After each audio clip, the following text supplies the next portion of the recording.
I just have to make sure Instagram Live is connected properly. Yeah, there we go. Awesome. Sweet. All right. Go ahead and kick it off. We're a little bit late because of me. So let's go ahead and kick things off. Welcome back to episode 4 of Boys Bet Ball. We're being consistent, bitch-ish. And there's a ton of stuff to talk about. I got absolutely destroyed betting this week. It was pretty bad. Let me see if I can refresh. Like, there was one day, I was in the red for the past 3 days. Like yesterday as well as Saturday, losing all of my bets. So bad weekend. It happens. Yeah, I know, but we're gonna go to Vegas this next weekend, starting on Friday. So I'm hoping all the losses are just cleared out of my system. So then I can win big in the Big V. That's my hope, man. Because to be fair, I'm doing like half the unit sizes I would normally do. Just because I told myself, like, all right, after Vegas is the only kind of when I'm going to go full blown. I have my full bankroll ready to go. And then that's when I'm going to be like betting a little bit bigger. So, so far, not so good, I guess, to say the least. I don't know. Unless you have anything to talk about your betting for this past week, any bets. Honestly, the only ones that really won for me were a couple of prop bets. I had, where did we have? It started on Thursday Night Football. I mean, that was just a brutal game to have. I know we don't have it on the agenda to talk NFL first, but maybe let's just like wait till we talk about NFL, then we can talk about that. But if we want to just go over. We'll just start with college football because we can get that out of the way. All right, college football. There's a couple things that I wanted to talk about that would be interesting to show. So Heisman frontrunners. I'm just looking up on Kalshi right here. Maybe eventually we can get sponsored by Kalshi. But if you don't know Kalshi, it's a predictions market integrated with Robinhood pretty recently for the past couple of months. But Spencer shared me his code for Kalshi. So if you ever want to share your code in the future, Spencer, you can, and whoever watches this can add Kalshi to their tool belt, right? Especially for those of y'all who do not live in a legalized sports betting state. But let's look up Heisman contenders. I like Kalshi. I haven't done really like that much betting on Kalshi per se. But I like how maybe it's because it's the integration with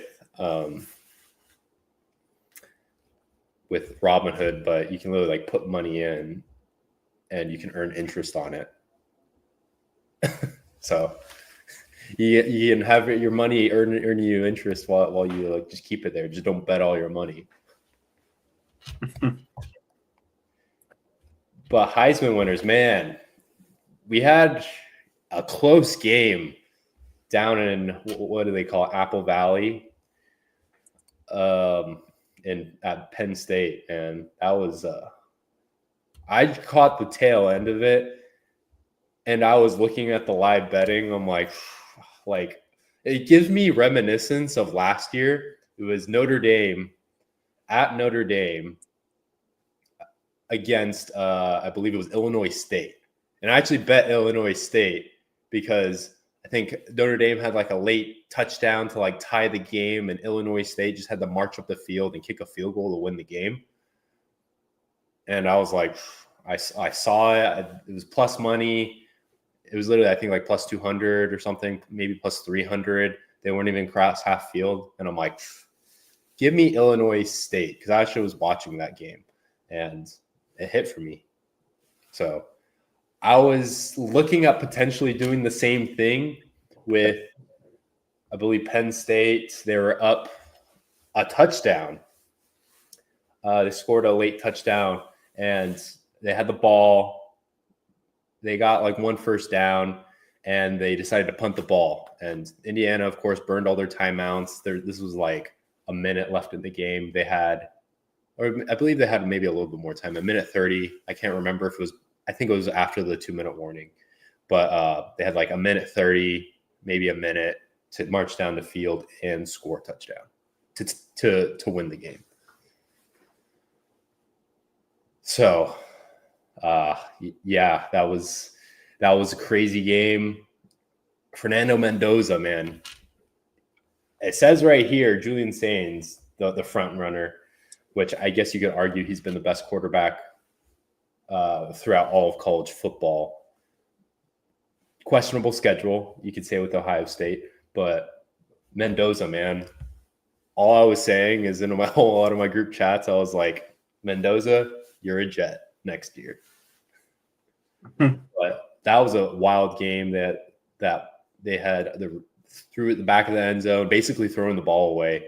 Receiver catches it, toe taps it barely with literally like a half inch. If you think of last year's NFL opener with the Ravens, and Isaiah Likely, like barely his toe over the line, touching the white of the boundary. Think of the complete opposite. That was that catch, but it was a touchdown. So I was really thinking of live betting Penn State there, but it was literally swinging so much, and I was like, better lay off. And I guess since I was looking at Penn State, it was a good thing I did lay off. Yeah, I caught the end of that game as well. I thought Indiana for sure. I'm trying to see what was the score at halftime. It was 17-7. I thought they were just going to pull away, probably win by a comfortable margin. But Penn State just kept knocking at the door. Scored 14 in the fourth quarter, and as you said, that last drive by Mendoza, that toe tap. I think they still had left a decent amount of time left on the game. Yeah, minute 42. And in college football, every first down, they stop the clock to spot the ball, so it's not like a true minute 42 like in pros. But yeah, Penn State put up a good fight, but Indiana stays undefeated, and looks like they have a pretty easy rest of schedule. I guess I shouldn't say easy. They're at home versus Wisconsin. They traveled to Purdue their last two games of the year. I guess they have a bye after Wisconsin. So as long as they take care of business at Wisconsin, have an extra week to prepare to go on the road against Purdue. So you're looking at a 12-win team going to the Big Ten championship game. Yeah, and it's most likely going to be Indiana, Ohio State. Ohio State still has the big game. I don't believe it's this week. I want to say it's next weekend. But that will basically decide who goes to the Big Ten championship on that end, because there could be a tie. Yeah, looks like Ohio State has 3 more games. I don't know if they had to reschedule the game versus Rutgers from earlier on in the week because it's currently still a TBD. But yeah, they finished the season off at Michigan. What a way to end the season. And to be honest, I mean, Ohio State, they were ranked number 2 preseason. They beat Texas to become number 1, and they've just held it ever since. I do think their schedule is pretty questionable, especially after seeing kind of like what type of a team Texas is. They're making a little bit of a comeback this year, Texas is. But, I mean, they really haven't played anyone within the conference until Michigan. And that's at Michigan, so that's going to definitely be the biggest game all year, in my opinion. Yeah, and I don't know if you're, holding out for it, or if you just want to address the elephant in the room, our alma mater, BYU. Yeah, well, honestly, there's not much to talk about. We might talk about it at like the very end. We'll mention it. Let's go over these Heisman futures right now on Kalshi. So right now, 40% chance Julian's saying to win the Heisman. Honestly, this is like one of the maybe even the past couple seasons, there's not really like a clear-cut favorite per se. I mean, right here it says Julian Sain's the favorite, but you got Mendoza just 6% behind that. Especially if Sain doesn't have a good game against Michigan, you'll clearly see his stock drop off, and you see Mendoza most likely taking over his spot as number one. Marcel Reed from A&M. A&M's been doing interesting stuff. They've had a pretty tough schedule. It'll be interesting to see how they handle Texas. I do believe they'll take care of business against Texas. I will say it is at Texas, UT in Austin. So it's very much different than playing at Kyle Field, but I think they can still take care of business nonetheless. Ty Simpson in Alabama. I'm a big fan of Ty Simpson. I think he's going to be a really good pro. I can't remember what year he is. Is he a sophomore, junior? Maybe I'm not entirely sure. That's Alabama, right? Ty Simpson. Yeah, but I think he would be a really good pro. I don't know. He kind of reminds me of like a Daniel Jones in a sense, but maybe a little bit more maybe that's a bad comparison. Seeing Daniel Jones is having a pretty good year this year, so maybe that's a pretty accurate comparison. He's a pretty big guy. He can throw the ball. He's mainly a pocket passer, but he can get on the ground if he needs to. Yeah, he's currently a junior, but it might make sense for him to just come out in this next year's NFL draft, considering how weak the quarterback prospects are. Yeah, I agree. And then you got Diego Pavia. This guy's just insane. He's not that big. He's like 5'10", but he's super fast. He's a strong kid, and he's done crazy stuff at Vanderbilt. I can't remember how long he's been at Vanderbilt, but at least for the past 2 seasons. And Vanderbilt used to be a poverty program, especially in the SEC, and they're top 25 pretty much all year. So got to give credit to him. Jeremiah Love.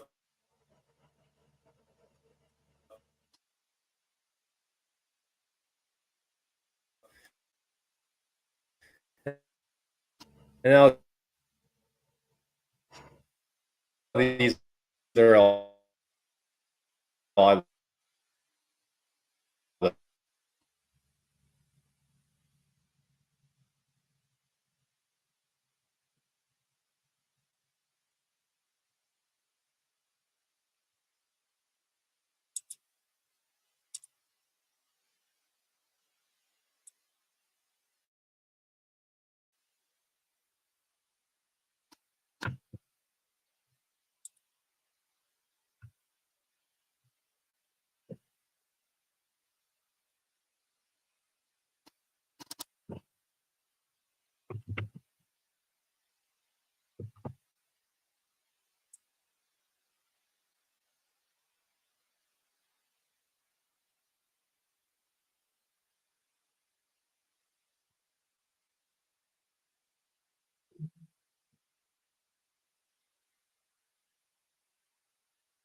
okay.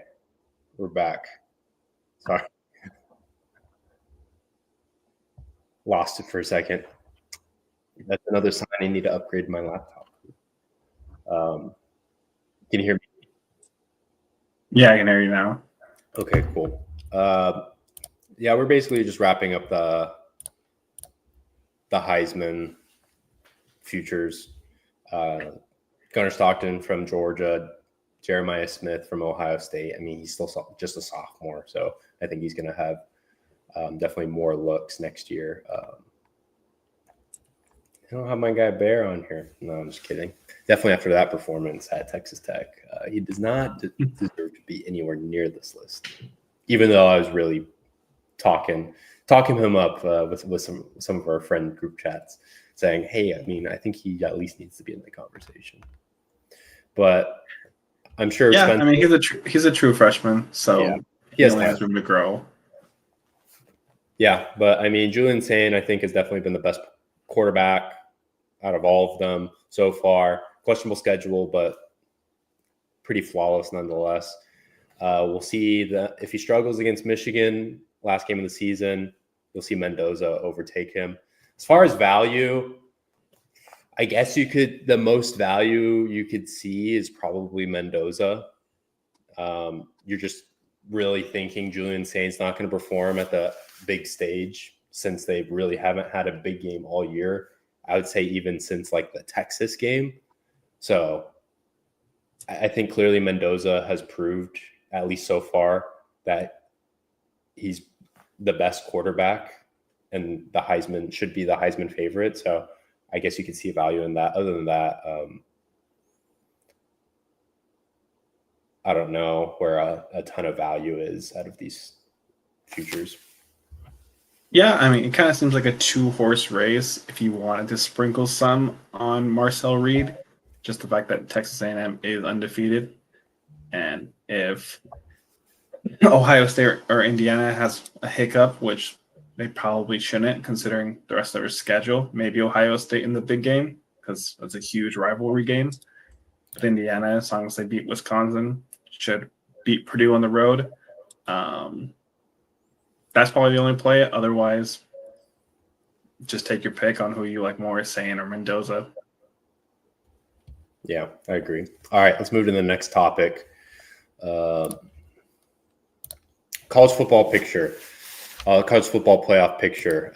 This kind of goes into what Spencer was saying about our alma mater, BYU. They went into Lubbock on Saturday, and they were slipping on tortillas or something. Like they got shafted, to say the least. And it wasn't even close. Like they were held to 0 points all the way up into the midpoint of the fourth quarter. And at that point, the game was over. Texas Tech also struggled a little bit on offense, but I think that's mainly due to how good BYU's defense is. But when you come into Lubbock, you know their energy is going to be high. They're super hyped.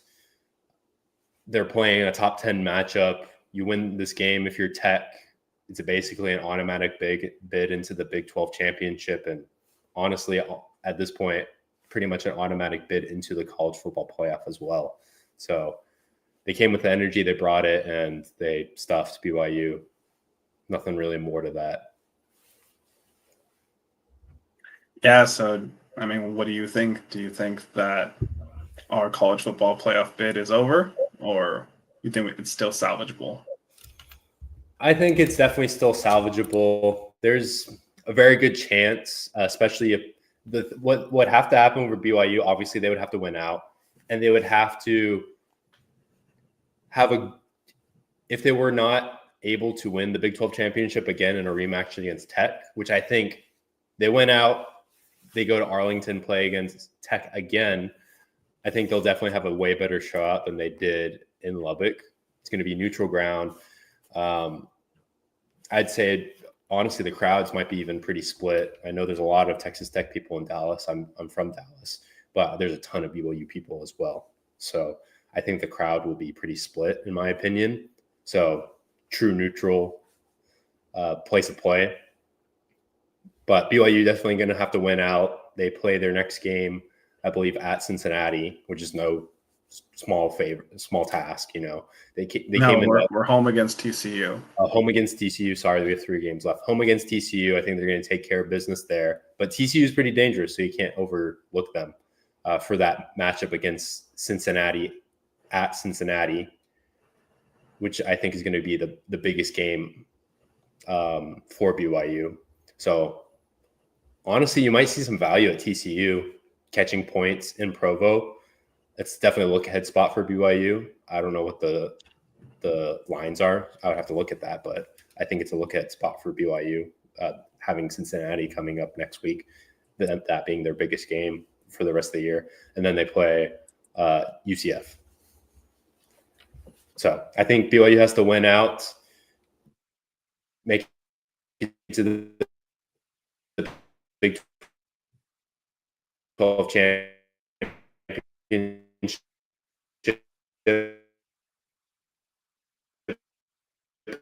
And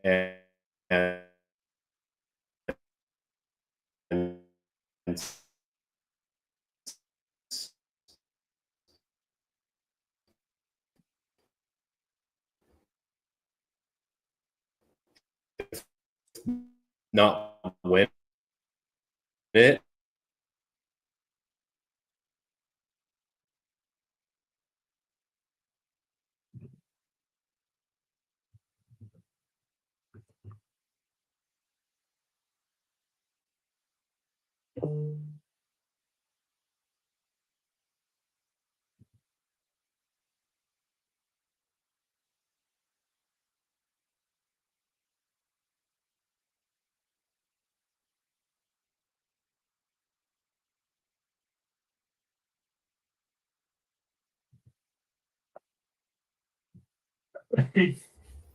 All right. I think it's because I think I keep dropping because I'm filming in 1080p, which is higher quality than what I normally do.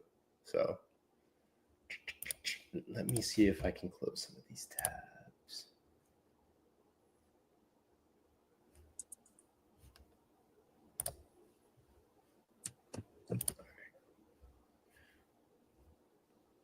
I'll close some of these tabs and hopefully it should be fine. Okay. Bear with us right now. All right, we should be good to go now. All right, but we're talking college football playoff pass for BYU to get in. I think that's my opinion.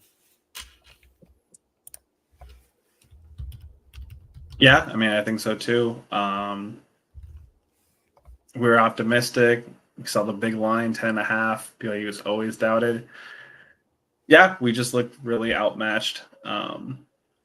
Optimistic that we can make the Big 12 championship game, but it didn't really give us that game did not give us a lot of hope for a potential rematch. I know a neutral site, but yeah, our offense just really couldn't move the ball.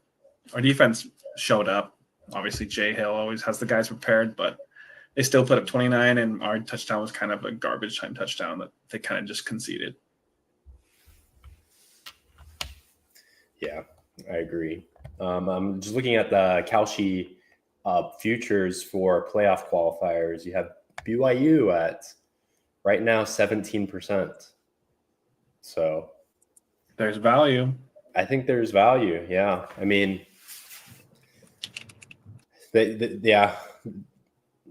I mean, I knew they were probably going to lose at Tech, because I think Tech is a legitimate championship contender.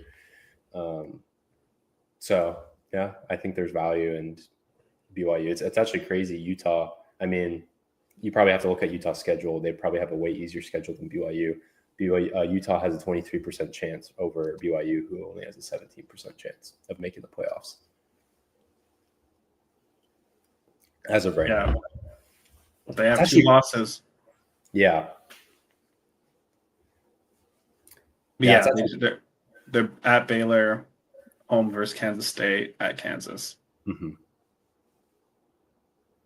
Hey, you can't overlook that Kansas State game. I mean, Iowa State kind of like fell off a bridge this season, but Kansas State could be kind of tricky. So I actually wanted to look up the line for the BYU game, because I love betting for BYU, but when they're catching points, I always love to bet against them, because unless they're playing like a scrub of a team, like they always make games closer than they actually need to be. So I was trying to find BYU. They're all, at least the lines that I see right now, it's around like 5.5, 4.5. Right now, it's best one I see at least of my sports books is no vig -4.5, but that's plus 105. So I think you probably find like more like a 5 or a 5.5. And right now in Fliff, you can catch TCU at 5.5 plus 5.5. Excuse me, -115.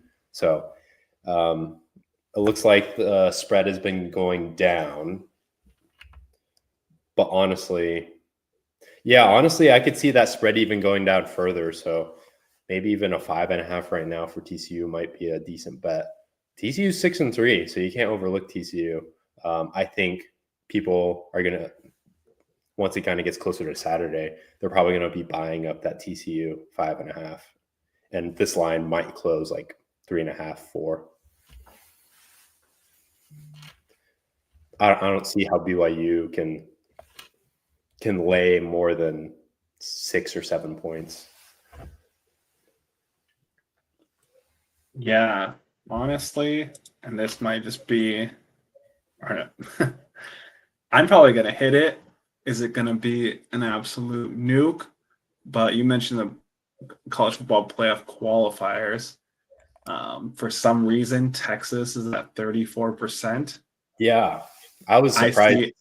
I see the no as an absolute slam dunk. They're playing at Georgia this weekend. I think Georgia should win that game. And even if they do beat Georgia, they play A&M the last game of the year. So I agree with you. That I think is a really good bet. So you heard it here. yeah, I mean, all the other plays, you got Alabama, Georgia, Texas Tech, Ole Miss, Oregon, Notre Dame. They're all above 75% chance of making the playoffs, and that's probably rightfully so. Texas, just a bunch of Homer UT fans. I'm definitely going to look at grabbing that no at 68%.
As of right now, I closed all of my tabs except for the stream. So hopefully that I don't bug out again. So I'll be looking at everything through my phone. This is a learning opportunity. I'm trying to stream in 1080p, and I guess my laptop can't handle it. So I need a new laptop.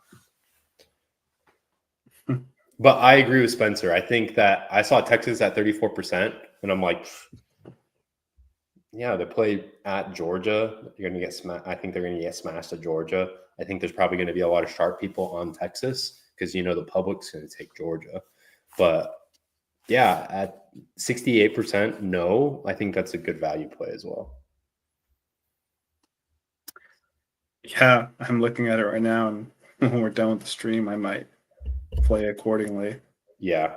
If you think Texas is going to win on Saturday, wait, and then just get Texas at better odds. Or buy a little bit now, and then if Texas, by the grace of God, beats Georgia in Athens, then just buy more because they're not going to make the playoffs.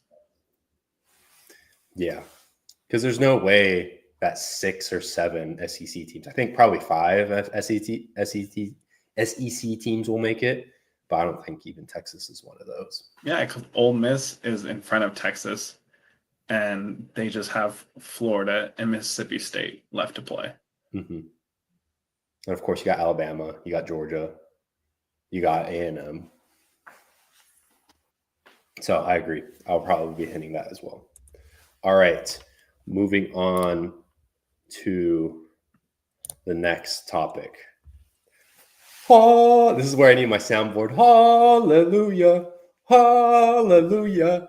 The Mavs have finally fired Nico Harrison from being GM.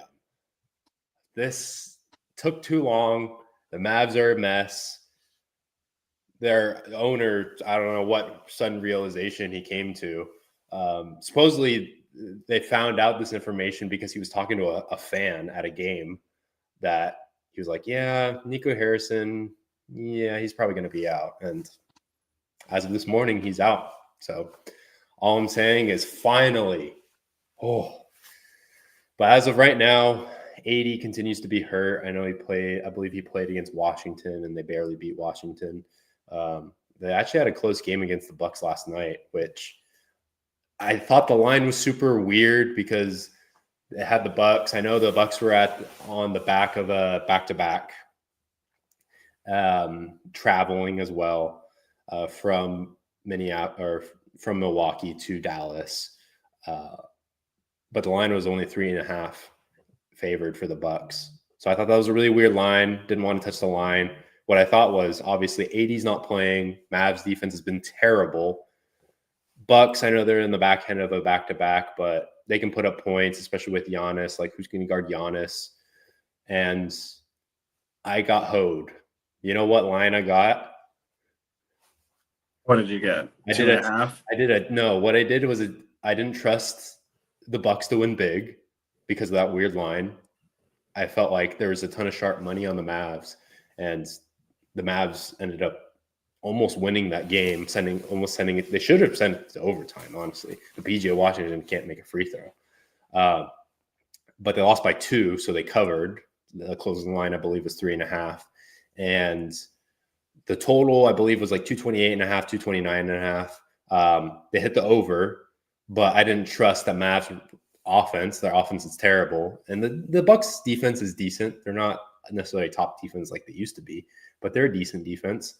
So I didn't trust the Mavs to score points. I wasn't looking at the total over. I looked at the team total over for Milwaukee. I was like, even if they have a bad shooting night, Mavs play such bad defense. And Mavs play fast-paced. They're one of the fastest teams in the league. So more possessions, the better team's going to score more. And I got hoed. The line I got was 116.5. And it was 116 to 114.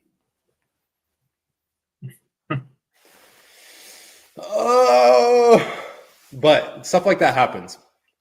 Honestly, towards I didn't watch the game, but they were scoring pretty soundly throughout the game. Fourth quarter, they had a bad third quarter. So start of the fourth quarter, I believe the Bucks had like 79 points. So honestly, at that point, I thought my bet was going to lose anyway. But then they gave me false hope. They scored like 30-something points in like 6 minutes. So they literally had 6 minutes left, and they had 108 points. So do the math. I believe maybe 5 minutes left. 5 minutes left in the game. You have 108 points to score 9 more points. 9 points in the NBA is pretty quick. But obviously, fourth quarter, things slowed down a little bit. The Bucks proceed to score 0 points for the next, I believe, 2.5 or 3 minutes. So they went 3 minutes without scoring a single basket. Then they finally score. Ended up Kyle Kuzma, the Mavs shot a 3, missed it. Kyle Kuzma, I think, got a leak out and scored a quick layup. So 116, Mavs down by 3. PJ Washington gets fouled on a 3. So if he hits all of his free throws, he ties the game. And he makes the first one, misses the second one. And obviously, at that point, you have to purposely miss the third free throw to try to get off and rebound. And then at that point, the game's over.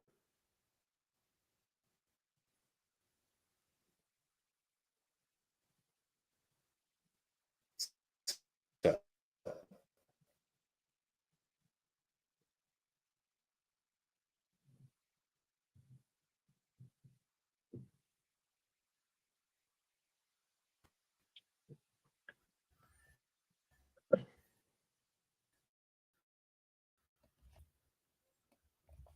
okay. I got hoed. Can you hear me? Yeah. All right, but that's my little sad sob story. So I lost my bet by half a point. Those lines are sharp for a reason. I 100% believe my side was the right side, but it happens, even if it's a 70% chance to hit, 30% of the time it doesn't hit. So Yeah, no, I think I had on Saturday night or Friday night. It was the NBA Cup game, so it was Friday night. It was Denver maybe versus the Clippers, no, it was Denver versus the Warriors. And at halftime, I took might have been like 239, and they hadn't scored half of that, which generally they'll set the line at whatever they scored at halftime, give or take a couple of points. And yeah, I guess I kind of forgot it was NBA Cup and point differential matters. It was a blowout, but they were fouling, putting people on the line, running up the court, trying to hit a three. I was stressed. I was like, am I going to lose this thing? But yeah, at the line, 239, and I had the under. They gave up with like 14 seconds to go and just dribbled out the clock. Oh, see, those are the best. Whenever you're like sweating it out, but then it goes in your favor, it feels so much better. Yeah, so that was a live line that I caught. I think the original over under was a lot lower, but I was just like, I don't know why this second half adjusted total score is so high, but I guess I should have accounted for it, but still worked out in my favor. You win some, you lose some. But yeah, Mavs GM finally out right now. It's Michael Finley and I believe another guy taking over as interim. I think next steps, what they need to do is hire, I believe, I can't remember if Dirk currently holds a position in the Mavs organization. If he doesn't, or if he does, promote him. I think he needs to be closer to basketball operations, as well as if he's not, then hire him to be a part of the organization. Now, I honestly think if I were the owner, if I were the Adelsons or Patrick Dumont or whatever his name is, I would honestly hire Mark Cuban back as like a consultant or something, But yeah, I think that would be the first steps. And honestly, I wouldn't be surprised. And I know it's still early. They might not make any moves right now, but I could see them trading some pieces. I could see them potentially shopping Gafford. AD. The thing is, no one wants AD, so you're not going to get anything for him. I saw some people saying, trade him to a team like Detroit, who, yeah, Jaren Duran, I don't know if they necessarily trade him back, but, they're in win now mode. Cade Cunningham's did his best Kobe Bryant impersonation last night, put up 46 shots in an overtime win. But yeah, he's still, a top 5 defensive big and can score. It's always just the health that's a concern. Dallas is they're doing the Luka impersonation, feeding him that Texas barbecue, looking like a big baby Davis out there.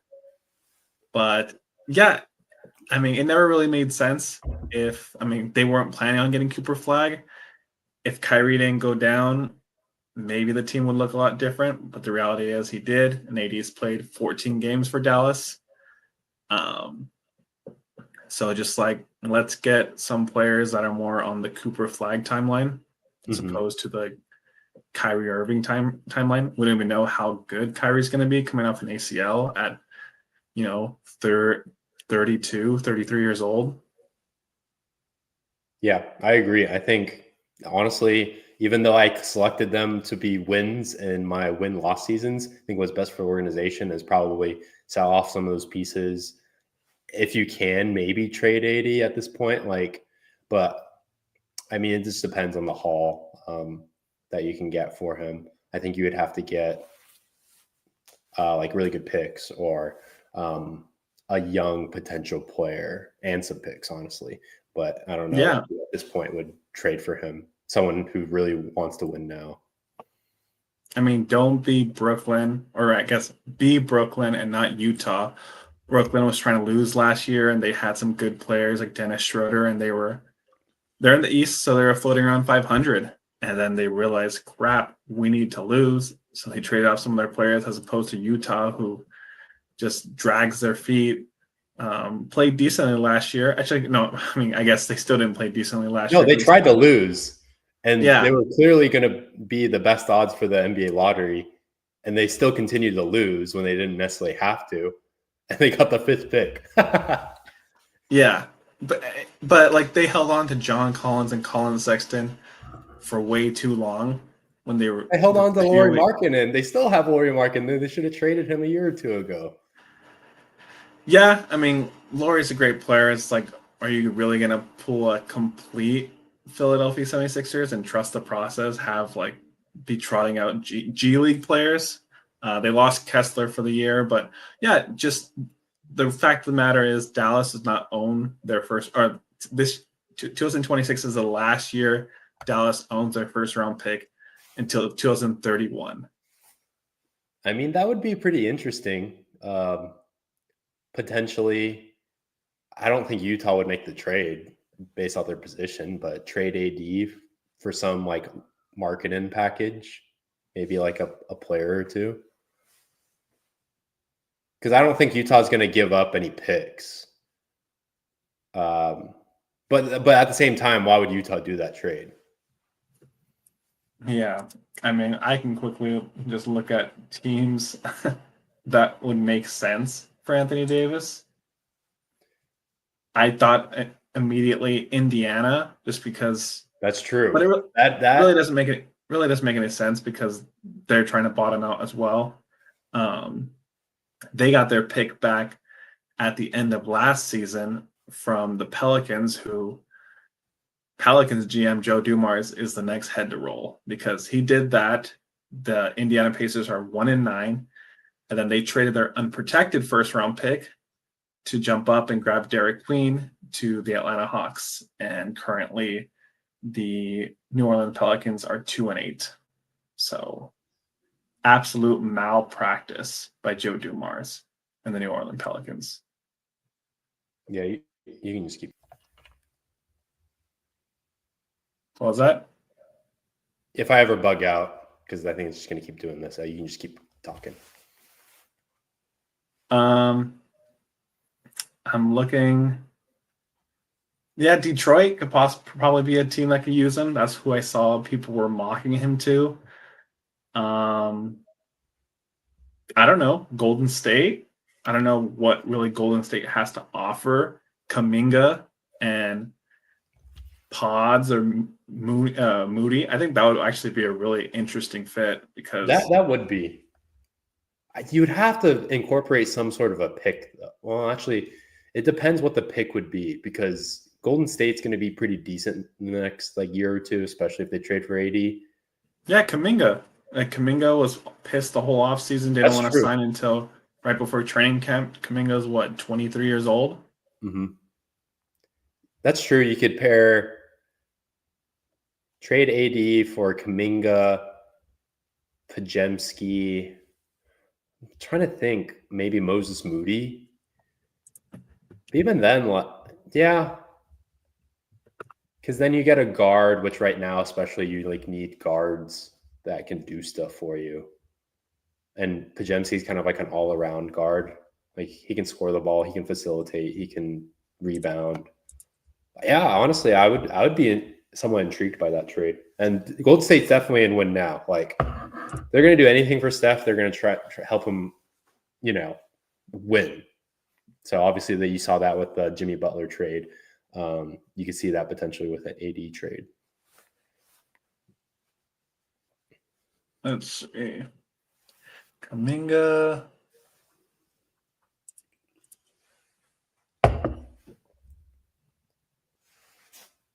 Yeah. I think that's probably the most interesting fit. Send him back home to Chicago. Chicago's kind of feisty right now, 6-4. They have some players I think that. Yeah, now that you say it, obviously AD is not worth what he was a year or two ago, but definitely teams would probably be interested. Yeah, a Kobe White or Io DeSumo, and then throw in, you're not going to get Bucelis, but Patrick Williams and a couple picks. Mm-hmm.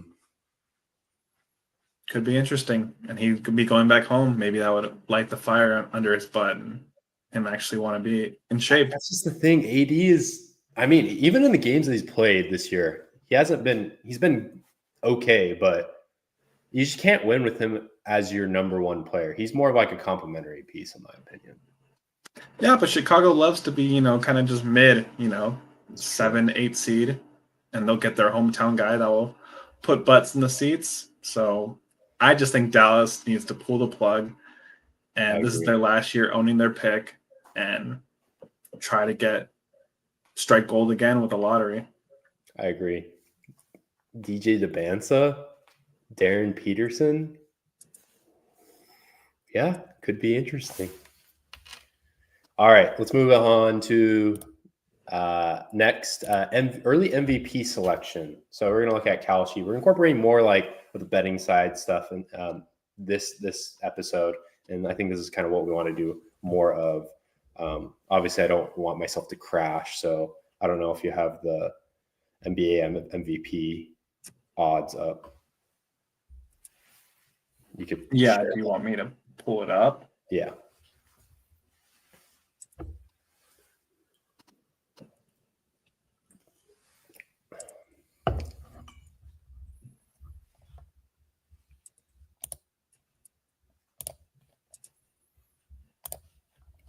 Awesome. Because I have it here on my phone, but yeah, clearly SGA is the leader. Obviously, it's kind of way too early to make a firm decision. I would say I would probably stay away from the top guys because I think as the season goes on, you might get a little bit worse odds, but then you have more certainty, in my opinion. So if anything, you might take a couple shots at like a Wemby right now is at 14%. As the season goes on, if he continues playing extremely well, I think he could be in the mix. Yeah, I mean, I know the Oklahoma City Thunder are 10-1, 9-1. The Denver Nuggets were my first wins team in our NBA wins losses draft. I think out of the 12 games he's played, he's had like 7 or 8 triple doubles. Fans eat that up, maybe not as much as they used to because they're a lot more common these days. But I'd be interested in, Nikola Jokic and maybe Victor Wembanyama. I don't know about Giannis just because we were both suspect on how the team would perform. He's been carrying the team so far, but I personally just don't think the narrative is there for him to win. Jokic, I mean, less so as well, but you can't deny averaging a triple-double. And will they dethrone Shea as the number 1 seed? Probably not, but yeah, I'd be interested in Nikola Jokic or just not choosing Shea. Yeah, I agree. One name on here that seems really interesting, in my opinion, especially being in a pretty weak East, is Cade Cunningham. I think he will definitely shoot up. I think he can definitely finish top 5 in the MVP race. This is kind of his coming out season. Detroit's going to be good. I think they're going to be a top 5 seed in the East, personally, and he's going to be fueling them. So I would be very surprised if he's not top 5 in the MVP conversation.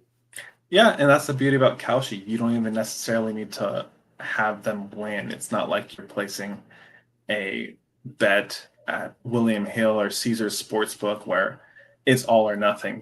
If you think that, like you just said, Cade Cunningham's going to be a top 5 MVP finisher, you can grab him at 2% or 2 cents per share and maybe sell him at 4 cents or 8 cents, and you just 4 extra money. Mm-hmm.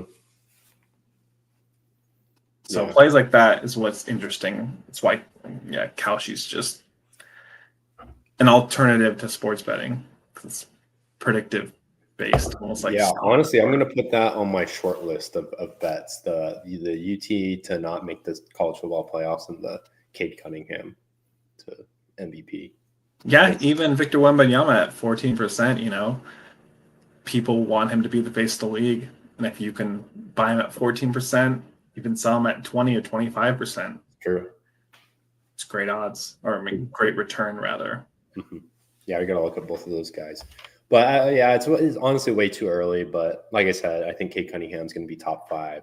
I think Wemby can finish top 5. And honestly, I just kind of just see the Spurs team. They've kind of surprised a lot of people, but I think they're just going to continually get better during the season, just because they finally have De'Aaron Fox back. He's playing pretty decent, pretty well. I believe his first game he had like 24 points back. I believe, I can't remember if it was like a finger injury or something, but he's back. I think this team is just going to get better just because they have younger players. As Dylan Harper, he's been out the past several games. He gets healthy, gets used to the NBA game, the speed of the NBA. You can see Wemby clearly is adjusting very well. And you have a solid backup for Wemby. What's his name? The guy from the Celtics. And the one suspect thing, I guess, about the Spurs is maybe their bench at times. I mean, they're kind of like a bench by committee. There's not like a go-to bench guy per se. And their coaching, I'm not exactly sure how good their coach is. I mean, you could guess any assistant in the Spurs organization is probably a pretty good head coach. But as far as being like that next level coach, I'm not exactly sure yet. So those would be kind of my two somewhat concerns for them to actually be like contenders in the West.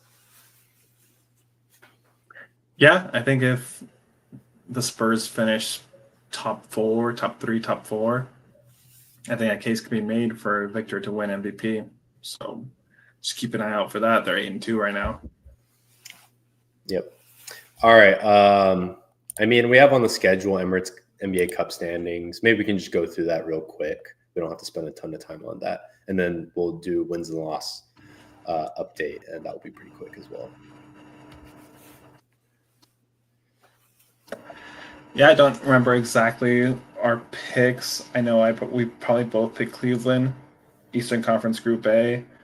They're currently 1-1. Toronto, surprisingly, is 2-0. I don't know who they've played. That could be an indicator. Maybe they played.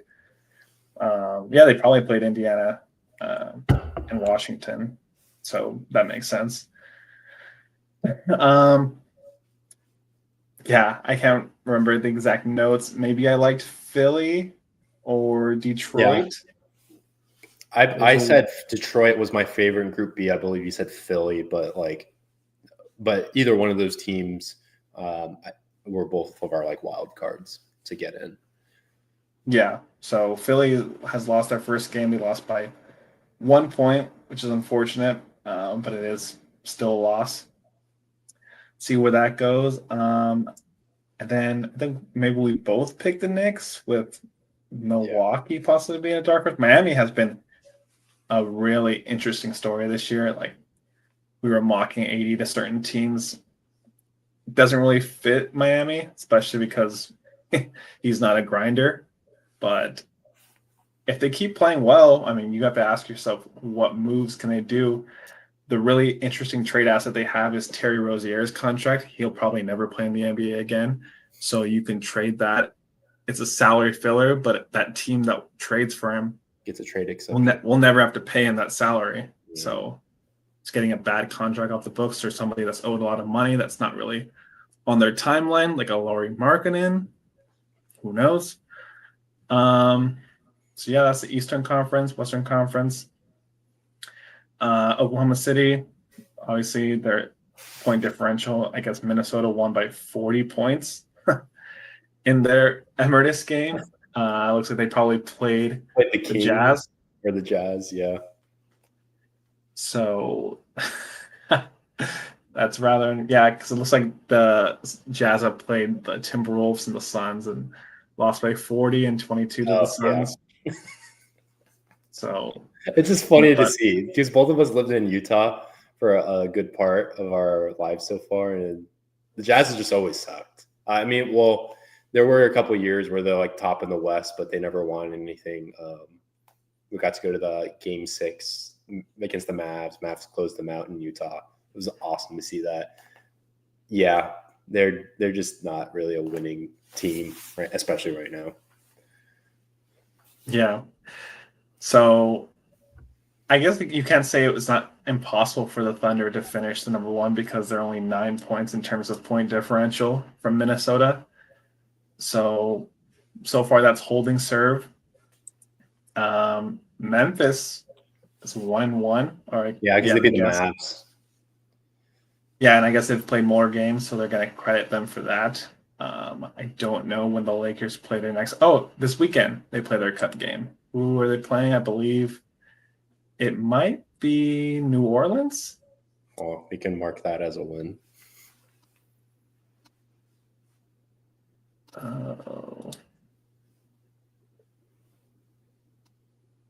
Yep, New Orleans. So that will be a cup game. We'll be in Vegas, so I'll be slamming the Lakers. You know the line, like if you had to predict what the line's going to be, what do you think the line is? Assuming Luka plays. Assuming Luka plays 8.5, 9.5. Depends if Reeves plays. All right, say Luka and Reeves play. Yeah, maybe not that much more. 10.5, 11. I don't know. I think it's definitely over 10. Because think of it, it's a cup game, so they're pricing in. They're going to want to, like, whoever's winning is going to lay it on them. So yeah, but the Pelicans will probably want to keep it tight as well, and the Lakers love to just. I mean, we played the Hornets last night, and we should have won by, 15 plus. Now they ended up winning by 10. So we sometimes let our foot off the gas, but it'll be interesting to see. You're saying way easily over 10.5. I think. Over 10, I like that 10.5 range. So yeah, assuming Luka and Reeves play, I'm assuming 11.5. That's probably where I'm seeing the spread to be. We've been on a road trip for the last couple of games, so end of the road trip, you kind of like, I can't wait to get home and kind of let your foot off the gas. So keep an eye out for that one. All right. Group C. I liked Denver. I think maybe you liked the Spurs, or maybe we both like Denver, or maybe even like the Rockets. I thought you liked the Rockets, but I can't. Spurs are 1-0. So is Portland. Denver's played 2 games, like that Golden State game I mentioned. Their point differential's 23 points, so that definitely helps them. Yeah, I think Denver's holding steady, and I think they should come out of the group. Interesting. Who do they lose to? It looks like they lost to the Portland Trailblazers. Portland, man. They're an interesting squad. Yeah, because the Spurs are like they've played the Rockets and won by 11. Yeah. Golden State lost by 25. I still like the Spurs. I think that'll be an awesome matchup, Spurs against the Nuggets. You have Wemby going head-to-head against Jokic, MVP, like, what's the word for it? MVP matchup, MVP matchup. Considerations or something like that. I can't remember the word, but yeah. So this Friday we're gonna be a cup game, so it'll be a lot of games, to look at and be sharp and make some money. Mm-hmm. All right, let's quickly show our wins and losses update. We'll have to speed. We'll for the NFL, we can probably just look up. Yeah, I mean, all you got to know right now is that I'm still kicking your butt. Thunder are kind of holding you afloat. Yeah. Spurs are doing great. No, this has grown. This is what, 19 points now? Probably slightly. I know we were in the double digits last week.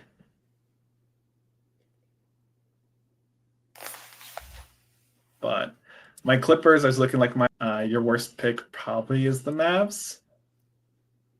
So still, like you said, still early, but it's always fun to just get an update. And Kawhi is going to be out for a while. I guess he's going to be planting trees. I don't know. But yeah,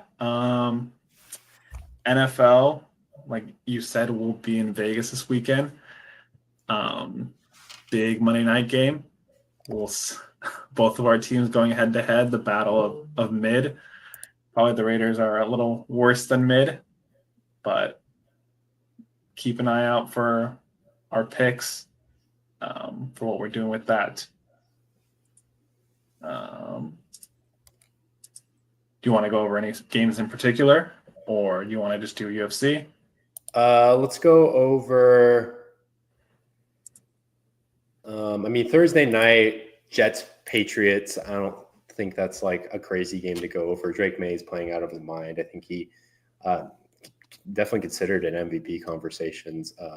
They could potentially finish first in their division, especially with the Bills losing to the Dolphins.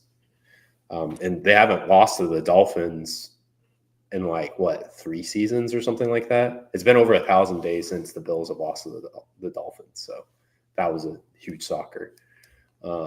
So I don't think there's much to talk about Thursday night football. I don't know, key Sunday games. You can take a look. The huge game that I'm seeing is Buccaneers at Bills. The spread is in the Vegas zone, 5.5. I'm gonna have to think about that one a little bit more. It's showing, rainstorms, or maybe probably rain because it's 42 degrees. Snow game? No, shouldn't be snow. But Buccaneers, I believe they were on a bye last week. Wait, no, they played against. They played against the Pats, did they not? Oh, they did, yes, and they lost. So both teams coming off of a loss. Buffalo's loss was a lot more embarrassing, and they will be home. So it makes sense that Buffalo is favored, but 5.5. Buccaneers are feisty. Buccaneers are literally they have so many injuries. They are riddled with injuries. And to be fair, the Bills' defense especially have been riddled with injuries as well. But especially But the Buccaneers lost the Patriots, who are the number 1 seed in the AFC, by 2 points?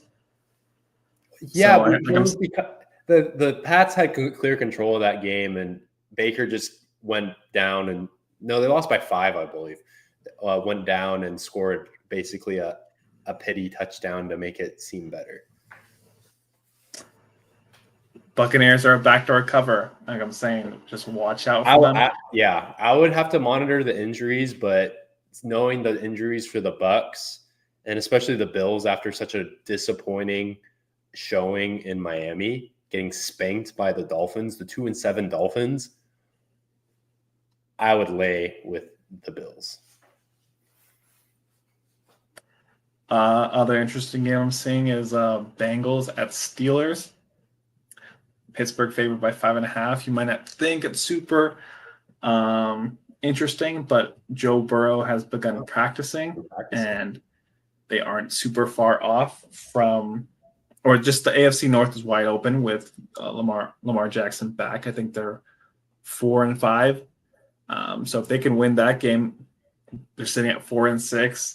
Steelers 5-5. A game or two back from being on top of the division. Big game. Yeah.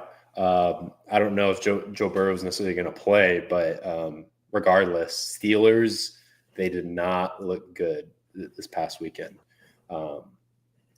They looked really bad against the Chargers. That was such a low-scoring game. I lost money on freaking Chris Boswell because they couldn't move the ball.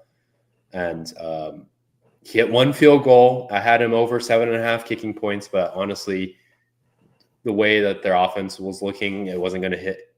Yeah, he missed 1 field goal. But even then, with the pity touchdown at the end, he would have ended at 7 points. So I still wouldn't have hit. But Steelers not looking good. I'm trying to think. I don't know if I really want to lay the 5.5. Is this the division game? A little teaser for Steelers and Bills. Yeah, that could potentially. I maybe would tease the Bengals spread up, Bills spread down. Yeah, I mean, if it's a divisional game, I would like to take the points with the Bengals.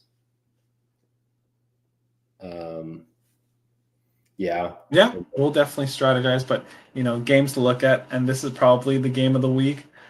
Seattle at the LA Rams. Mm-hmm. Yep. Rams favored by 3.5, so a little bit more than a touchdown. I don't know. The Seahawks, every single week they go on TV, and granted, they played the Arizona Cardinals last week and the Commanders the following week, but they just beat the snot out of every team they play. They're up 21 points in the first quarter. But on the flip side, the Rams have the MVP frontrunner in Matthew Stafford, and it looks like Puka's healthy, and that team's rolling. But, and this is my take on it, and I love listening to my guys over at the Circles Off podcast, my guy Rob Pizzola, Pizza Rob. They were talking about you got to monitor Devontae Adams. He went out early of that game against San Francisco, so you got to monitor him. I don't know if he's going to play or not. If anything, I think he's definitely going to be limited because it is an oblique injury. Old guys, Devontae's an old guy, an oblique injury. Even if he's ready to go, I think he's definitely going to be limited on Sunday. So honestly, and you clearly saw how good the Seahawks defense. Granted, it was against. Honestly, the Cardinals' offense isn't as bad as people think it is, but it's obviously not an elite offense like the Rams. But I would looking at the under in this game. Under 48.5. Yeah, that's. I don't know about that one, but 28-24, 52 points. I honestly don't know who I'd pick to have 28 and who I'd have 24. Yeah, that's why I'm saying it's a hard game to bet on a side. So if anything, especially with Devontae Adams limited, I know Stafford is awesome. They have Puka healthy. You have Nick Jigba on the other side, but Seahawks have a pretty good defense. Rams have a pretty decent defense as well. I believe it's a divisional game, so I think the under could potentially be a play here. Yeah, and then Sunday night closing it out, Lions at Eagles. Eagles favored by 2.5. I mean, if the Eagles can hold the Lions, this would probably be the game that you would look to do the under for 46.5. We saw what the Eagles did last night. I mean, those are two really pretty good defenses. Lions defense, I wouldn't say is as good as the Packers, to be honest, with Micah on the D-line. Plus, I think yesterday was just kind of both offenses just kind of sucked. You got to think I don't remember Lane Johnson went out for the Philly line as well as the Packers center got hurt. So you have some injuries on the line, which definitely played a factor on stuff. I don't know. Obviously, both the Lions are a high-powered offense, but you also saw them. You know how Jared Goff plays in the cold, so I don't know about that over. Early prediction: give me the Lions money line. I was really hoping the Eagles were going to lose against the Packers, so I could just slam Philly on this game. Oh, you like Philly? Well, I would have liked Philly more if they lost in Green Bay because then they're, Sirianni, he's all hyping up his guy. We're playing against the Lions, prime time. We had an awful performance here in Green Bay. We're going to come back home and we're just going to beat the snot out of the Lions and Dan Campbell. But the opposite kind of happened.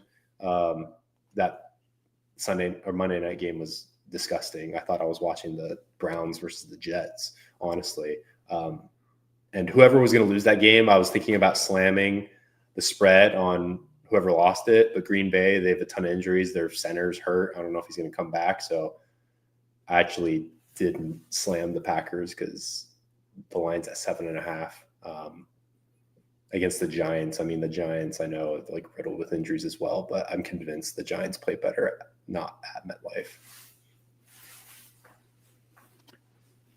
Cool. And do you want to touch on UFC or you want to wrap up? Yeah, let's do UFC. Cool. So UFC 322, Della Maddalena versus Makhachev. Islam Makhachev is moving up to welterweight to try to become double champ. We're fighting the current champ, JDM, who is going to be having his first title defense. It's hard to bet against the Dagestanis, and I've just been seeing stories about Islam that he's had 3 camps, one in Abu Dhabi, one in New Jersey, and I think one in Vegas, maybe one in Vegas.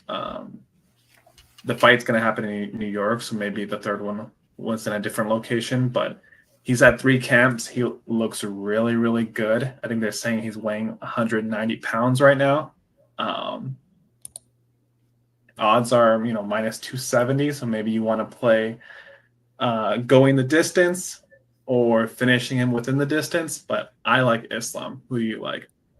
I mean, I like Islam as well. I think there's no really other way to look at it. Obviously, I'd look at submissions, win by submission. I think that's probably going to be the way to go. I don't think this is necessarily going to, if anything, go to the distance. Definitely parlay it with Islam winning. I don't know how much that improves the odds, but that would be my bet. Yeah, I don't think there's any way to look at it. Those Dagestani guys are off the charts. I don't really even know anything about Jack Della Maddalena, like however you pronounce his Aussie name. But yeah, the only way to look is Islam here. I mean, the arbitrage play is to just bet both sides. Bet him to finish him by submission, or bet Islam to win by points, plus 180 and plus 175. You're on ESPN, so you win either way. Obviously, you're not winning as much. So if you're convicted, maybe do a little bit more on the method of victory that you're more convicted on. Mm-hmm. But yeah, I like Islam, but I don't think JDM will be a walk in the park, which maybe you'll want to look at, over 2.5, 3.5 rounds. But that's the main event. Co-main event is Valentina Shevchenko. What was that? Shevchenko, I'm pretty sure. Yeah, Shevchenko versus Zhang Weili. Zhang Weili vacated her women's strawweight championship and is moving up to women's flyweight, just like Islam, to try to become double champion. The lines are super, super tight, with Valentina being the slight favorite. Yeah, I mean, wait, did Zhang lose weight or gain weight? She gained weight. Ooh. Yeah, honestly, I've watched Zhang a couple times. I like what I see from her. She dominates her normal weight class. I haven't seen her. Maybe this is her first fight that she's going up in a weight class. But give me the Chinese menace, Zhang Weili. Interesting. Yeah, I don't know. I saw her fight this other Asian girl. I don't remember her name. She still ended up winning, but in the first round or two, it was kind of feisty. And moving up can always be a challenge. I'm not slamming Valentina, but currently I like her, and we'll see how I feel on Saturday when we're making picks. Yeah, I mean, I like the way Zhang grapples. I don't know how well Valentina grapples, especially being someone coming from a lower weight class. They're probably going to grapple a little bit more. So. I mean, looking at these odds, fight to go the distance, minus 275. that's most likely what's going to happen. So maybe you want to just parlay the fight going the distance with Islam, or even just Islam over 2.5 rounds. That could be an interesting play. Yeah. Yeah, the rest of the card is just a slam dunk. You got Sean Brady versus Michael Morales, 18-1 versus 18-0. I think Sean Brady's last fight, he beat Israel Adesanya, if I'm not mistaken. Let me just double check. No, he beat Leon Rocky Edwards, and he beat him in pretty dominant fashion. Whereas Michael Morales hasn't lost, so this is going to be a barn burner as well. I don't know if you have a pick on this one, Mike. No, I mean, I think I watched Sean Brady once. Yeah, I don't know. They're weight-wise, they're about the same. I mean, Michael Morales, I see his reach, and it's just like night and day difference. 7-inch reach difference. I think that's crazy. 6 years age difference as well. Yeah. So I don't know. I don't know much information, but give me the Miguel Morales from Ecuador. Yeah, I'm looking at this. It's a three-round fight, so I might just play it going the distance. I have to look at their finishing rates, but Sean Brady is definitely no slouch. I know age and reach do not do him any favors, but there's a reason why he's 18-1, just like there's a reason Michael is 18-0. Leon Edwards, Carlos Prates. I think it's pretty obvious. I'm going to go with the Brazilian nerds, Carlos Prates. I know his two fellow nerds lost in the last big UFC event, but I think I'm going to get the smoking Brazilian to just keep Leon Edwards on a losing streak. Yeah, I mean, I don't really have much to add on this. I don't really know too much about these fighters, so. Yeah, and I guess we're going backwards, but the opening fight is Benoit Saint-Denis versus Beneil Dariush. I know he's had a couple losses, one to Poirier and then another one to one of the fighting nerds. But I really, really like Benoit Saint-Denis, and that's my pick, and he's the favorite. Yeah, I would take Benoit Saint-Denis as well. I saw him in that Poirier fight. I think I picked him to knock Poirier out, and he couldn't finish the job. Instead, he got knocked out. But, he's got a lot of fight in him. I don't know much about this other guy, but the one time I'm going to vote for a French guy. Yeah, so that's the main card. And I don't know, that wraps up our show, right? Yeah, we'll go ahead and wrap up. I have to go to work dinner now, always on the run, but we'll be in Vegas. Technically, we're probably not going to do a show in Vegas just because we're going to be busy. I mean, maybe if we're super bored at like one day or something, we might, but probably not. So catch us next week. We'll do our whole recap about all the money we're going to win because that's what we do in Vegas. And catch us out next week. All right. See you guys later. See ya.